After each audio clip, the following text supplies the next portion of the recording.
अस्सलाम वालेकुम दोस्तों, आज हम बात करेंगे इसराइल की जिसने लाखों फ़लस्तीनी लोगों के घर उजाड़ दिए। 166 जर्नलिस्ट, मीडिया वर्कर्स, 50,000 से ज़्यादा लोग मारे गए। और पता चला कि रिहायशी इमारतों या इसी तरह की रिहाइश गाँव में हलाक होने वाले फ़लस्तीनियों में से 70% खवातीन और बच्चे थे। इंटरनेशनल क्रिमिनल कोर्ट ने Israeli prime minister Benjamin Netanyahu के खिलाफ अरेस्ट वारंट इशू किए हैं, लेकिन अभी तक इनकी गिरफ्तारी किसी ने नहीं की। अमेरिका की दोस्ती इसराइल को क्यों बचा रही है?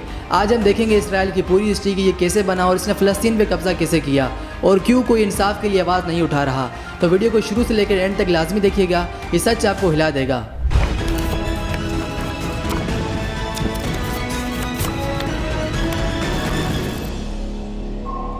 दोस्तों, इसराइल बनने की स्टोरी शुरू होती है 19वीं सेंचुरी के बाद से, जब यूरोप में एक मूवमेंट चला ज़ियोनिज़्म यानी सहूनी रियासत। ज़ियोनिज़्म था एक जूइश नेशनलिस्ट मूवमेंट जिसका सपना था एक जूइश होमलैंड बनाना, और इसके लिए इन्होंने फ़लस्तीन को चुना क्योंकि बाइबल के हिसाब से ये इनका पुराना वतन था। ज़ियोनिज़्म की शुरुआत 1897 थियोडोर हार्ज़ल, एक ऑस्ट्रेलियन जर्नलिस्ट ने वर्ल्ड ज़ियोनिस्ट ऑर्गेनाइजेशन बनाई। इनका कहना था कि ज्यूज यूरोप में परसिफिक्शन फेस कर रहे हैं और एंटीसेमिटिज्म का शिकार हैं। सॉल्यूशन क्या था? एक अलग मुल्क चाहिए और फ़लस्तीन उनका टारगेट बना। फर्स्ट वर्ल्ड वार के दौरान ब्रिटेन ने कहा हम सपोर्ट करेंगे एक जूइश होमलैंड इन फ़लस्तीन, लेकिन प्रॉब्लम क्या थी? फ़लस्तीन में उस वक्त 90% ज़्यादा मुस्लिम्स और क्रिश्चियन थे, सिर्फ 10% ज्यूइश थे।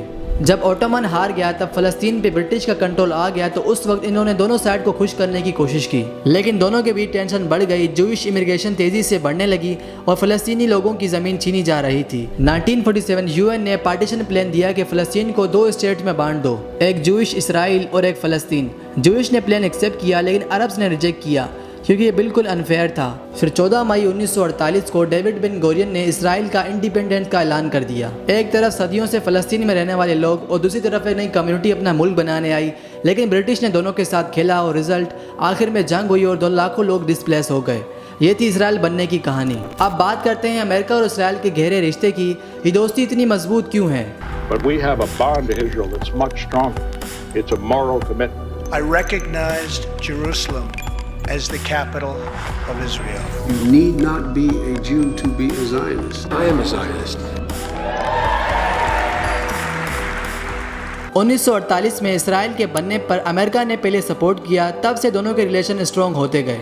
अमेरिका हर साल इसराइल को बिलियंस ऑफ डॉलर की मिलिट्री एड देता है, इंक्लूडिंग एडवांस वेपन्स। ये इसराइल को मिडिल ईस्ट का सुपर पावर बनाता है। इसराइल अमेरिका का मिडिल ईस्ट में की अलाई है, खास करके ईरान और सीरिया के खिलाफ। अमेरिका में प्रो इसराइल ग्रुप जैसे एपिक बहुत पावरफुल हैं। ये पॉलिटिशियंस को इन्फ्लुएंस करते हैं।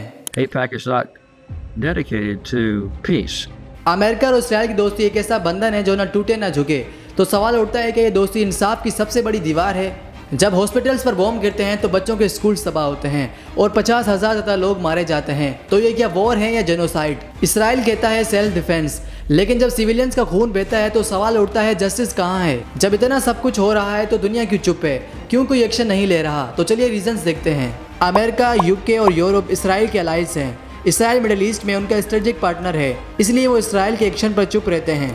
दुनिया के बड़े प्लेयर्स अपने फ़ायदे के लिए चुप हैं और जो आवाज़ उठाता है उन्हें जेल में डाल दिया जाता है। क्या इंसानियत का कोई मोल बचा है या ये सब पावर का खेल है? और आपका क्या ख्याल है? कमेंट में ज़रूर बताएं और इस वीडियो को शेयर करें ताकि ये सच्चाई ज़्यादा से ज़्यादा लोगों तक पहुँचे। मिलते हैं नेक्स्ट वीडियो में, तक हमें सपोर्ट करते रहें क्योंकि आपकी सपोर्ट से हमें फ़र्क पड़ता है।